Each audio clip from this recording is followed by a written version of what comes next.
सोने की कीमतों में अप्रैल महीने में तूफानी तेजी देखने को मिली। अप्रैल में सोने का भाव 74,000 रुपए प्रति तोले तक पहुंच गया। इस महीने सोने में 6,000 रुपए प्रति तोले तक की तेजी देखने को मिली। हालांकि पिछले 10 दिन से सोने की कीमतों में नरमी देखी जा रही है। ऊपरी स्तरों से सोना का भाव 300 रुपए प्रति तोले तक नरम हुआ है। अब सवाल इस बात का कि आगे सोने की चाल कैसी रहेगी। शादियों का सीजन चल रहा है, सोने में बड़ी मंदी की गुंजाइश आगे भी नहीं दिख रही है। इसके पीछे 4 बड़े कारण हैं जो सोने में तेजी को सपोर्ट कर रहे हैं। पहला, अमेरिका में इस साल रेट कट होने की उम्मीद है। इसका इशारा फेड 20 मार्च की बैठक में कर चुका है। अमेरिका चुनाव से पहले बाइडेन सरकार जनता को खुश करने के लिए रेट कट का तोहफा दे सकती है। दूसरा, अगर ब्याज दरों में कमी आई तो फिर से महंगाई फिर से बढ़ने का खतरा भी बढ़ जाएगा, क्योंकि अमेरिका में कंज्यूमर स्पेंडिंग पहले से ही ज्यादा है। इन्फ्लेशन बढ़ी तो ये गोल्ड के लिए पॉजिटिव रहेगी।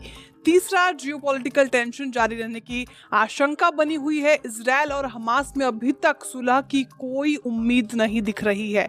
जियोपॉलिटिकल टेंशन से कमोडिटी के प्राइस बढ़ जाते हैं और जब भी जियोपॉलिटिकल टेंशन बढ़ेगी निवेशकों का रुझान गोल्ड की ओर बढ़ जाता है। चौथा, दुनिया के सेंट्रल बैंक गोल्ड में खरीदारी जारी रखते हैं और क्योंकि डॉलर के मुकाबले अपनी गिरती करेंसी को बचाने के लिए भी कई देश इस रणनीति को अपना रहे हैं। इसके अलावा टेंशन के माहौल में सेंट्रल बैंक भी अपने पैसों को सेफ जगह लगाने की रणनीति को अपनाते हैं। यानी अमेरिका में ब्याज दरों में कटौती और बढ़ती महंगाई दोनों ही गोल्ड के पॉजिटिव है।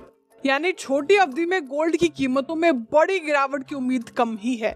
निवेशकों को गोल्ड में खरीदारी जारी रखनी चाहिए, लेकिन ट्रेडर्स को पोजीशन लेने के लिए जरूर गिरावट का इंतजार करना चाहिए। अब सवाल ये भी कि गोल्ड में अगर गिरावट आती है तो कितनी आएगी। ऐसे में सोने में मौजूदा 71,000 रुपए प्रति तोले के भाव से 2 से 3,000 की गिरावट की उम्मीद की जा रही है। इस गिरावट की उम्मीद इसलिए भी की जा रही है क्योंकि फेड रेट के फैसले को 2 से 3 महीने के लिए बढ़ा दे। पहले रेट कट की उम्मीद जून में की जा रही थी, लेकिन अब रेट कट का इंतजार सितंबर तक बढ़ सकता है। कुल मिलाकर ये कहा जा सकता है कि गोल्ड की चमक अब फीकी पड़ने की गुंजाइश न के बराबर ही है। यानी अब गोल्ड 70,000 के आसपास ही रहने की उम्मीद है। गोल्ड में पैसा लगाने वालों के लिए तो अच्छी खबर है, लेकिन जिनके घर में शादी है उनकी जेब पर गोल्ड की खरीदारी भारी पड़ेगी।